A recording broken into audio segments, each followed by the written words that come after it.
That probably hasn't been ridden in over 45 years. I think we figured out he got it in 77.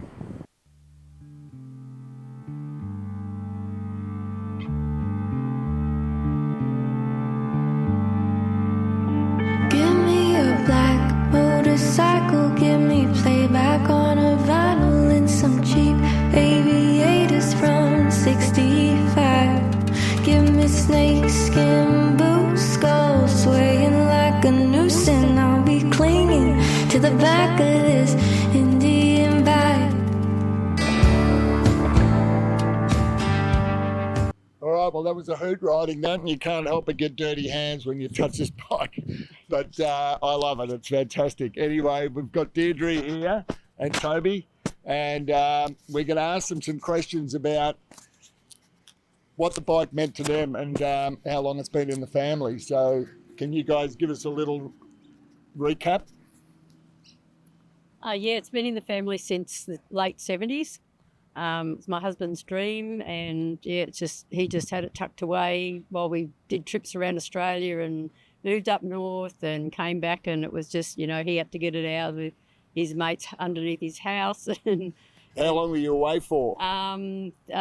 16 years. 16 years. Yeah. So for 16 years, it was under a house in Melbourne. Tucked under a house, yeah. All Fantastic. tucked up in Yeah, bed. yeah. And bought it out and wanted to get it going, but obviously got the magneto going. Yeah. And he just got really sick, and he wasn't able to actually Fulfill ride. his dream. Yeah. So I understand the bike was brought into the family even before you, Toby. Yes, yes. Yeah, it was a few years before me. Dad used to do deliveries for the Herald Sun and come across it. And he was very interested in buying it. And the old fella who had it wasn't keen on selling it.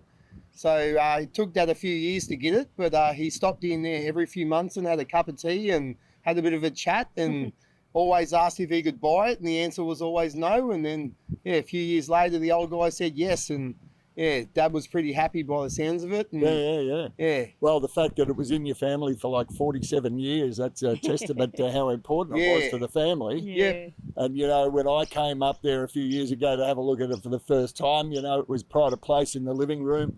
It was a shrine and had his ashes on the pack rack here. So, it was a real nice tribute. And, anyway, I feel very privileged to have been able to buy it, and we've had a lot of fun getting it going, and as you've seen, it's just had its first ride in well over 50 years.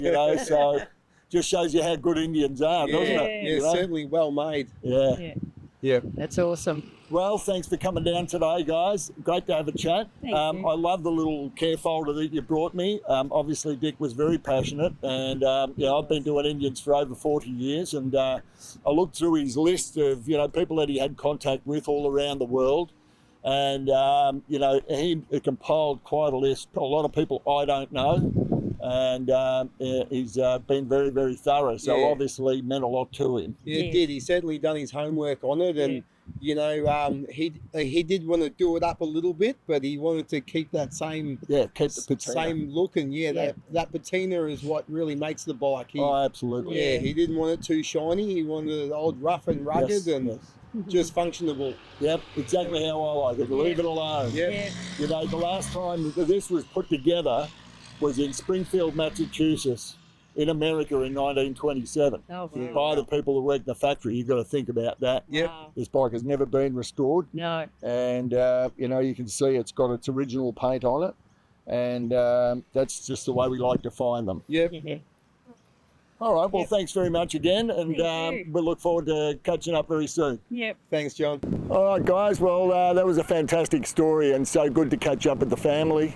We're so proud to own this motorcycle. It's a real interesting piece. Come down to the Naked Racer if you want to come and see something with this kind of history. We have many others as well. And thanks for watching. Remember to like, follow and share, and we'll see you in the next one.